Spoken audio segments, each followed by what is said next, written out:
At the end of last year, I spent a couple of hours writing down my Dream 100. These are the 100 existing clients and prospects that I would most like to do business with. Maybe you've developed a top 100 list before, or you've worked in a company that had those lists. I think it's a really good use of your time to develop that list. And there's a particular, framework around the Dream 100 concept, which I want to share with you. So let's talk about what the Dream 100 is, how you can apply it in your business, and then what you can do with that Dream 100 lists of clients and prospects once you have created it.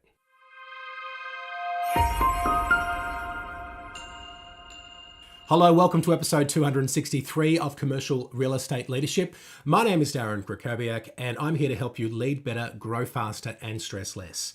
And in today's episode, we're rolling out the Dream 100, which is a strategic approach to cultivating high-value relationships that will unlock, let's say, explosive revenue growth in your business. So I really want to help you to identify and prioritize key clients and prospects, to tailor your marketing efforts towards them, and then to streamline your sales strategies for maximum impact. In this episode, you're going to learn why quality trumps quantity in your interactions, and also how to leverage the Dream 100, which I've actually applied in my business to great effect.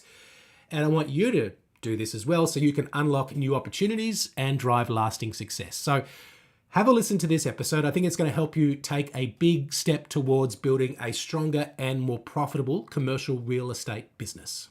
So back in November, I did a training for my members on ideal prospects and high value relationships. Now, if you're wondering what's this training that you're doing for members, well, with my one-on-one leadership clients, we also assist them with developing their people by putting 5 of their staff into a membership that we run for commercial real estate agents, where we do a monthly masterclass. Each month we do different topics like prospecting, personal branding, time management, developing your own personal excellence and goal setting, dealing with clients, etc. We have those people in that. We've also got, of course, our top performer members, which is our digital course. And we have a 6-module digital course for commercial real estate agents and brokers. Those people in that program also get to come to our monthly training. And a monthly training we did recently was about ideal prospects and high value relationships. And as I was creating this training, it's funny how these things work. I created the training, and then about 3 days before I was due to deliver that session, I discovered this idea of the Dream 100 by Chet Holmes, and it's from a book called The Ultimate Sales Machine. And full disclosure, I haven't read the book, but you don't have to read books in order to understand, or at least to glean things from them. So I heard about the concept on a coaching call in a coaching program that I'm in for business coaches. And I realized it was essentially a top 100 list. I've worked in companies where we've had top 250 lists, top 50 lists. And I realized that, okay, this is the top 100 list that they've called Dream 100. It's from a book. What can I find out that I can then share with my members, because I'm already doing a training on this? And well, we found some stuff about it on YouTube. I found some articles about it, and I got enough information to, 1, create some training for my members on it, but 2, also to create this episode for you. So a quick tip for you is that you don't need to read the whole book in order to get the concept. You can get out there and find information. It's better if you read the book. But if you don't have time, or if you want to learn things from books, there are other ways to do that, including on YouTube, reading articles, etc. So let's talk about the top 100 right now, the Dream 100. It's the top 100 relationships that can significantly impact your performance. And I think the big idea here is that rather than trying to go out there and make 100 cold calls every single day or every single week, we identify the top 100 people that we want to turn into clients, or that can help us get clients, and then we focus on developing a relationship with them. So you know how you sometimes you prospect people, and then if you don't get anywhere, then maybe you don't have a system or process to continue to follow up with them, or then to make sure that we're following up with them again in 2 or 3 months. What we're doing here is we're prioritizing the top 100, or whatever the number might be for you, and I'll talk about that in a moment, to make sure that they are always high priority, that we just keep going until we get to a point where we can have a meaningful conversation with them. That's the point of this exercise, to engage in a meaningful conversation and to start to develop the relationship. What we're trying to do with the Dream 100 and the way that Chet puts it is that we want to take people from, hey, I've never even heard of this agent, to, who is this agent that I keep hearing about, to, I think I've heard of this agent or broker. And then we say, oh, you know what? They've heard of us. Or they say, oh yeah, I've heard of them. And then finally, we get to a point where they're doing business with us. Or if they're a high value relationship, as opposed to an ideal prospect, there's someone who is helping us win business because they're a strong advocate for us. So to reiterate, the idea of this is that it's more effective to focus your sales and marketing efforts. And I should say marketing and sales, because we're doing marketing and then we do such great marketing that sales become easier. We want to focus it on a smaller number of clients rather than trying to reach a large number of prospects who may or may not be ideal. So we do some work at the front end, we figure out who are the most ideal, and then we go after those with more purpose. And I think this is kind of related to the Pareto principle. The Pareto principle, of course, says 20% is responsible for 80% of the results, right? So 20% of the clients are responsible for 80% of the revenue. Not always true, but sometimes true. Certainly, if you haven't done the exercise of going through all of your clients from the past year, from the past 3 years, and just seeing who's responsible for what revenue, that's a really powerful exercise, because you can find there are sometimes some clients who are taking up a lot of time, who aren't actually contributing that much financially. And then there are some who are contributing a lot financially, who perhaps we're not giving enough love to.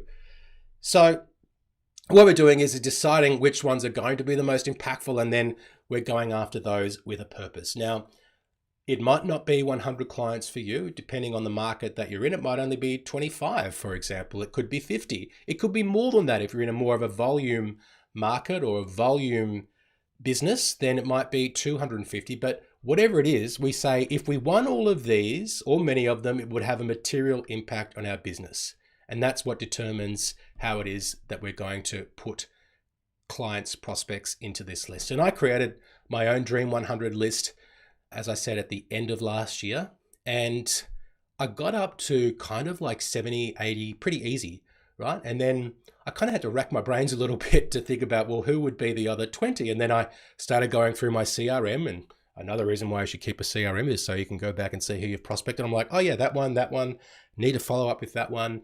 And the funny thing is, and you should be including existing clients on this list as well, because just because someone's an existing client doesn't mean that they're also an ideal one, right? So existing clients also go on the list. But if you find that some of your existing clients don't make your top 100, then that's something for you to consider.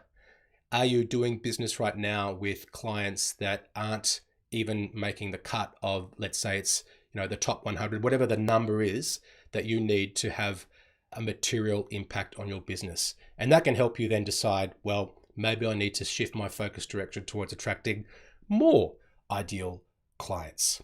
So we figure out who our ideal clients are, and then we come up with a strategy that meets their needs based on the approach that we believe will have the most direct impact on them, because we direct our marketing and sales efforts towards winning those dream clients. So we really research them.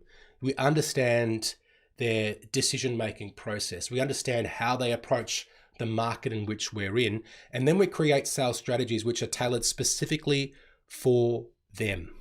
And I think the wonderful thing is, once you know what your ideal prospects look like, you can spend more of your time targeting them directly through your non-leveraged prospecting activities.